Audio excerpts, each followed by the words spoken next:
people of the internet. Um, I know I said I was going to do Killer Instinct Season 3, but they haven't quite finished it yet.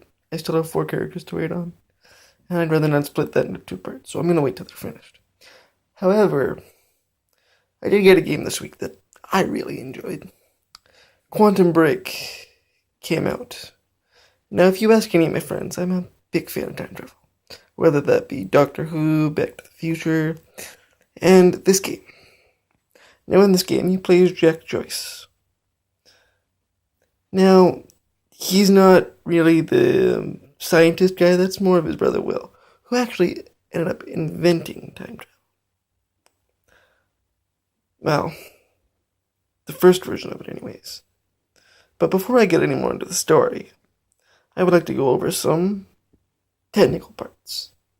Now, I know I kind of overdid it on the controls with Killer Instinct, so I'm just going to say the controls for this game were easy to use. A bit sloppy, but once you get the hang of it, it was just like any Mass Effect or any real COD. Think COD. Um, Now, this game had no multiplayer, which I know some of you aren't gonna like. Because you're gonna be like, oh, what if I want to play with my friends? You won't want to. And I'll explain why. See, what the game developers didn't put into the multiplayer, they put into the story. You play as Jack Joyce, as I already mentioned.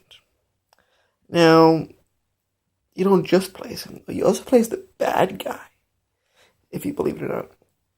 Paul Serene.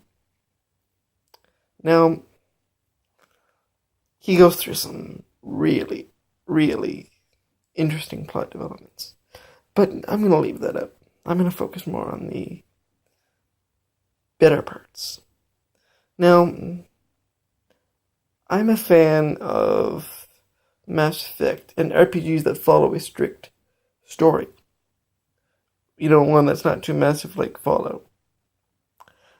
This game wasn't an RPG by any means, but they did have some story choices when you play as the bad guy, or Paul, I should say, if I want to be technical.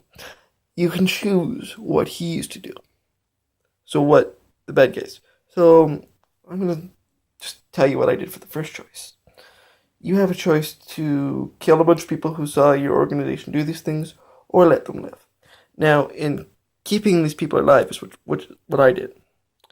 You make Jack Joyce seem like a terrorist. You blame it all on him through a PR campaign.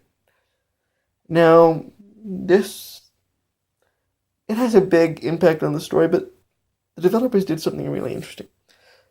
This game consists of 5 acts. Now, at the end of the first four, you get a live action TV series. And it's really well done.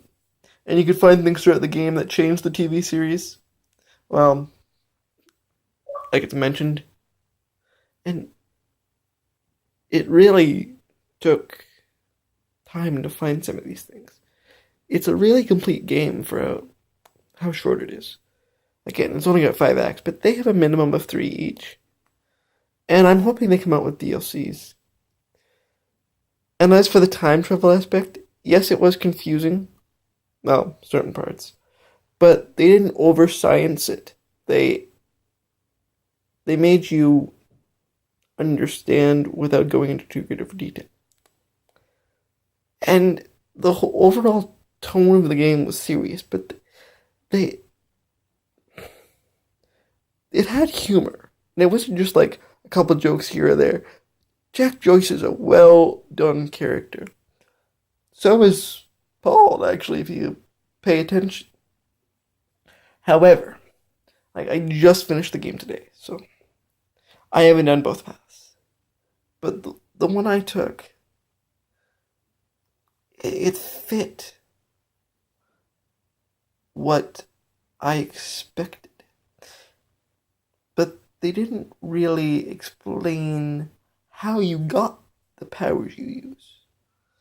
And now, as for the fighting and stuff like that, you're pretty much like bulletproof if you learn to use the powers correctly. Now, some of the harder enemies that have some of the powers that you do, or are immune to your powers, it's tricky. And they know exactly when to put them in. So it's not like I breezed through the game. But I only did it on normal, so don't take my word on it. But if you really enjoy story like I do, I suggest this. And I'm hoping they come out with DLC. And if they do, I'm probably going to do a video on it too. Tune in next week, where I do one of my favorite games to play with friends, Warframe. This is David, signing off.